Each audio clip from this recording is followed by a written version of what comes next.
नमस्कार मंडळी, स्वागत आहे तुमचं सागर डुकरे ऑफिशियल या चॅनलवर. तर आजचा विषय असा आहे की दगडी रोगावरती एका मित्रानं आपल्याला कमेंट केली होती. जे आहेत त्यांचं नाव आहे टेलर आहेत आमचे, खूप म्हणजे बरेच 1 वर्षापासून मित्र आहेत. तर त्यांच्या शेळीला झालेला आहे दगडी हा रोग. तर दगडी हा रोग म्हणजे कसा असतो की शेळीची कास जी असते ती कास एकीकडून निब्बर होते, एका स्तनाला दूध येत नाही आणि ते दूध येण्याचे न आल्यामुळं ते स्तन बंद पडतं आणि त्याच्यामध्ये गाठी होतात. आता गाठी होण्याचे कारण काय असतात किंवा दगडी रोग होण्याचं कारण काय असतं, दगडी झाली म्हणजे शेळीला कशामुळे होते, तर याच्यावरती थोडक्यात मी तुम्हाला माहिती सांगण्याचा प्रयत्न करतो. आता दगडी रोग होण्याचं कारण काय, आपण जर आता एखादी शेळी गाभोडली तर आपण काय करतो, त्या शेळीकडे दुर्लक्ष करतो, तिचं दूध काढत नाही जास्त दिवस. आता याचं काय होतं, 15 दिवस 1 महिना दूध जर नाही काढलं तर ते शेळीच्या दुधाच्या गाठी बनतात. आता गाठी बनल्याच्या नंतर काय होतं की ते जे सड असतं समजा ते सड बंद पडतं. गाठी झाल्यानंतर त्याच्यामधून दूध येत नाही. आता आपण जर एखाद्या दिवस लय दिवसानंतर काढण्याचा प्रयत्न केला तर त्याच्यामधून एक तर रक्त येतं किंवा पू येतो, कारण ती गाठी बनलेल्या असतात आणि त्या गाठीमुळे ते सड बंद पडतं. आणि मग आपण याला काय म्हणतो मराठी भाषेमध्ये, गावरान भाषेमध्ये, की दगडी झाली म्हणून. आता दगडी झाली तर मग आता त्या शेळीला दगडी झाली, ते म्हणून त्यांनी मला कमेंट टाकली, दादा आपल्या शेळीला असं असं झालेलं आहे, तिचं एक सड बंद पडलेला आहे आणि एकीकडून निब्बर झालेलं आहे आणि ती शेळी काय त्या सडातून दूध येत नाही. तर याच्यावरती घरगुती विलाज सांगा, म्हणे उपाय सांगा. ती कमेंट पण आहे आपल्या ह्याच्यावरती. तर म्हणलं चला आपण त्या विषयावरती आजचा आपला हा विषयच म्हणजे व्हिडिओच काढू, की जेणेकरून आपले शेळी पालक मित्र आहेत त्यांच्यासाठी हा सल्ला चांगला राहील आणि परत कमी खर्चामध्ये आपण घरच्या घरी हा विलाज करू शकतो. नाही जर विलाज झाला, परत मित्रांनो हा विलाज असा आहे की तुमची शेळी गाभण जरी असेल आणि खाली जरी असेल, समजा वेलील जरी असेल, तर दोन्ही शेळ्यांसाठी चांगला आहे. आज जर दवाखान्याचं करायला गेलं तर आपल्याला दवाखान्यामध्ये पण विलाज आहेत भरपूर, पण गोळ्या देता येत नाही. गाभण शेळी असेल तर औषधी देता येत नाही. तर हा म्हणजे एकदम याच्यापासून काही इफेक्ट आपल्या शेळीला होणार नाही असा हा आपण रामबाण उपाय घरगुती तुम्ही करू शकता.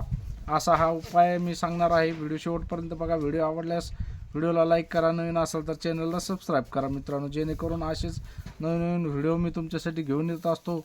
आणि तुम्ही सबस्क्राईब केल्याच्या नंतर बेल आयकॉन नोटिफिकेशन ऑल करून ठेवा, जेणेकरून प्रत्येक व्हिडिओ माझा पहिला तुमच्या यूट्यूबवरती येईल आणि तुम्हाला बघायला भेटेल. कारण की आपण इथून समोर असेच नवनवीन व्हिडिओ तुमच्यासाठी घेऊन येणार आहोत. तर चला आजच्या विषयाला सुरुवात करूया मित्रांनो.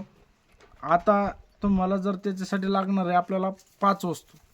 आता 5 वस्तू ह्या काही महागड्या नाही किंवा तुम्हाला दुकानातून आणायचं काम नाही, तुमच्या घरी अवेलेबल असतात.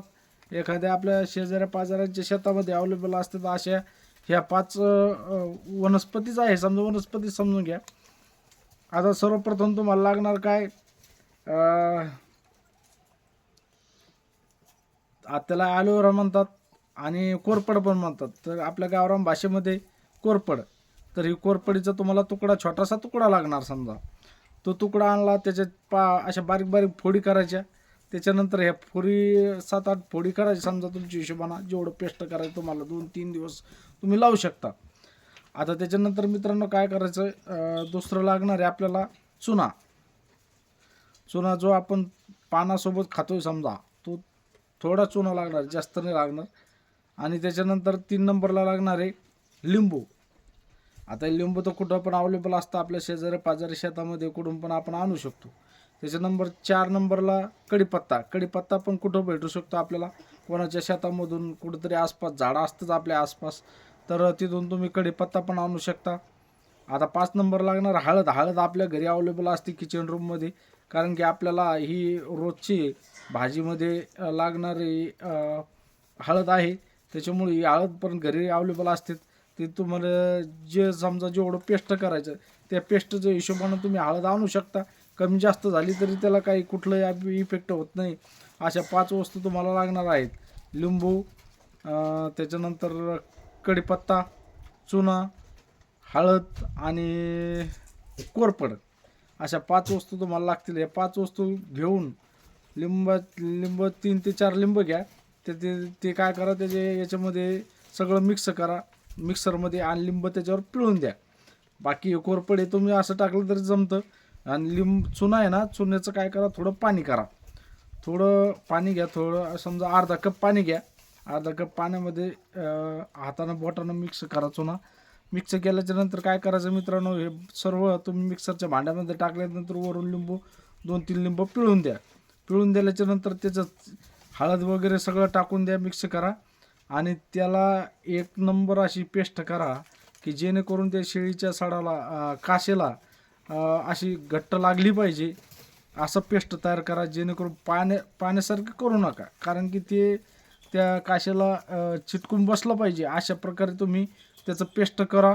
आणि हे पेस्ट मित्रांनो सकाळी आणि संध्याकाळी 2 वेळेला 2-3 दिवस लावून बघा. 3-4 दिवस जरी हा प्रयोग केला तरी हा प्रयोगापासून शेळीला कुठलेही इफेक्ट होणार नाही, कुठलेही समजा जखम होणार नाही.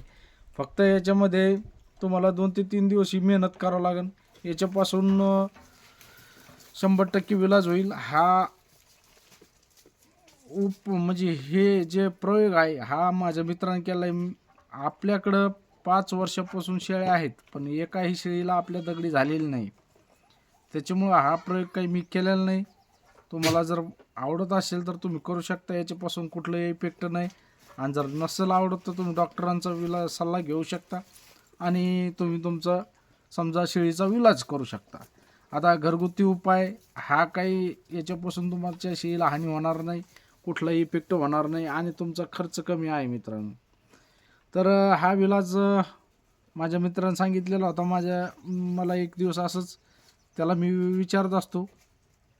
आता आपल्यापेक्षा त्याला जाणकारी जास्त, 20 वर्षापासून शेळी पालन करतोय, त्याच्यामुळं आपण त्याला एक बिमारीवरती त्याच्याकडून अभ्यास घेत असतो. तर त्याने आपल्याला असा इलाज सांगितलेला आहे. तुम्हाला जर हा इलाज चांगला वाटला तर तुम्ही नक्की ट्राय करून बघा. टेलर जर व्हिडिओ बघत असतील तर टेलरना पण हे नक्की प्रयोग करून बघा. 3 ते 4 दिवस तुम्ही लावून बघा पेस्ट. 100% याच्यापासून इलाज तर होणारच, कारण की हे कुठलंही इफेक्ट नाही. हळद ही म्हणजे इतकी जखमेसाठी प्रभावित आहे. आज प्राण्यासाठी नाही, माणसासाठी पण एक नंबर आहे. हळदीचे असे बरेच काही चमत्कारिक उपाय आहेत की जे आपल्याला आयुर्वेदामध्ये सांगितलेले आहेत. तर मित्रांनो तुम्ही पण हा प्रयोग करून बघा आणि फरक जर पडला तर कमेंट करून नक्की सांगा. व्हिडिओ कसा वाटला कमेंटमध्ये नक्की सांगा. व्हिडिओ आवडल्यास व्हिडिओला लाईक करा. आणि टेलर तुम्ही हा प्रयोग तुमच्या शेळीला करून बघा पेस्ट, आणि जर फरक पडला तर एक व्हिडिओ तयार करा आणि व्हिडिओ काढून माझ्या व्हॉट्सअप नंबरवर पाठवा. व्हॉट्सअप नंबर घ्या 7517366762.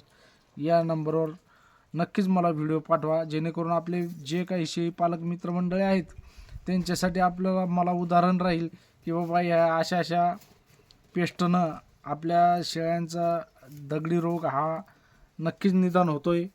तर चला मित्रांनो, भेटूया अशाच नवीन व्हिडिओमध्ये. जय जवान, जय किसान, जय हिंद, जय महाराष्ट्र.